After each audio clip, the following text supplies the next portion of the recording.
बिल्कुल जनरल साहब, जैसे आप बता रहे थे, मैं वापस आप ही के पास आ रहा हूं सर, क्योंकि वो बहुत इंटरेस्टिंग है। रूस से तेल आयात पर अमेरिका का बैन, रूस से तेल आयात पर अमेरिका का बैन, ये बहुत बड़ी खबर है, क्योंकि जो अभी जनरल साहब बता रहे थे, अमेरिकन प्रेसिडेंट जो बाइडेन ने बैन लगा दिया है। बैन, ये बहुत बड़ी खबर है सर कि अमेरिकी राष्ट्रपति ने बैन लगा दिया है, क्योंकि रशिया, रूस दुनिया में दूसरे नंबर का ऑयल एक्सपोर्टर ही नहीं, ऑयल ड्रिलर भी है। 11 मिलियन बैरल रोज निकालता है, 5 मिलियन बैरल एक्सपोर्ट करता है। अमेरिका के राष्ट्रपति ने बैन लगा दिया है। सर मैं सीधा आपके पास आ रहा हूं दोबारा, और कर्नल दिनेश नैन के पास भी। जनरल साहब, मेरा सिर्फ एक छोटा सा सवाल है सर, उसके बाद मैं आपके पास आपका जवाब चाहता हूं। सर सारी बंदूकें, जितना पैसा सारी यूरोपियन यूनियन देती है, वो सारी जाती है 6 अमेरिकन कंपनीज आर्म्स मैन्युफैक्चरर को और 1 ब्रिटिश को। ये जितना ऑयल है सर, जैसे ही ऑयल का पैसा डबल होता है, ट्रिपल होता है, सिर्फ रशिया और अमेरिका दोनों को फायदा होता है। नुकसान सिर्फ यूक्रेन का हो रहा है। ये लोग वॉर में भी सर पैसा कमा रहे हैं।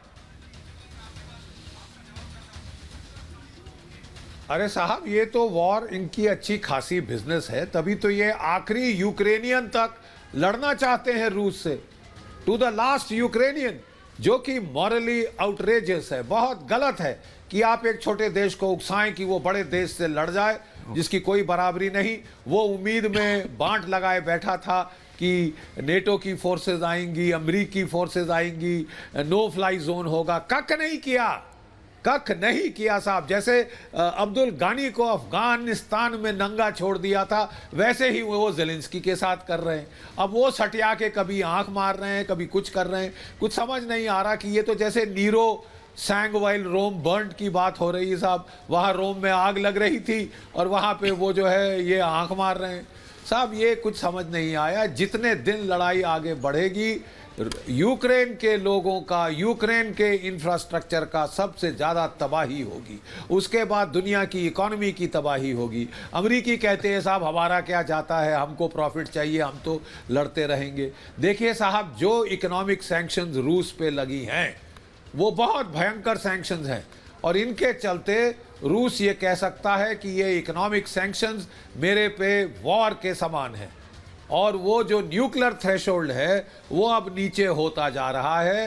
जरा सी चूक कहीं से हुई, मुझे हैरत नहीं होगी कि ये अगर न्यूक्लियर थ्रेशोल्ड पार हो। सर आप बहुत बड़ी बात कह रहे हैं। उसी के बीच में ग्राफिक पे जा रहा हूं और कर्नल नैन के पास आ रहा हूं। जनरल साहब, रूस एक तरफ यूक्रेन पर लगातार बमबारी कर रहा है सर, इसमें कोई दो राय है नहीं, तो दूसरी तरफ अमेरिका यानी यूनाइटेड स्टेट्स और यूरोप को धमकी दे रहा है। पुतिन ने अमेरिका और यूरोप को, रूस ने 2 टूक चेतावनी दे दी है। रूस ने कहा जो हमारे ऊपर इस तरह के प्रतिबंध लगाने की सोच रहे हो या लगा दिया है, जैसे अभी अभी जानकारी आई, तो कच्चा तेल $300 में खरीदने को तैयार रहना।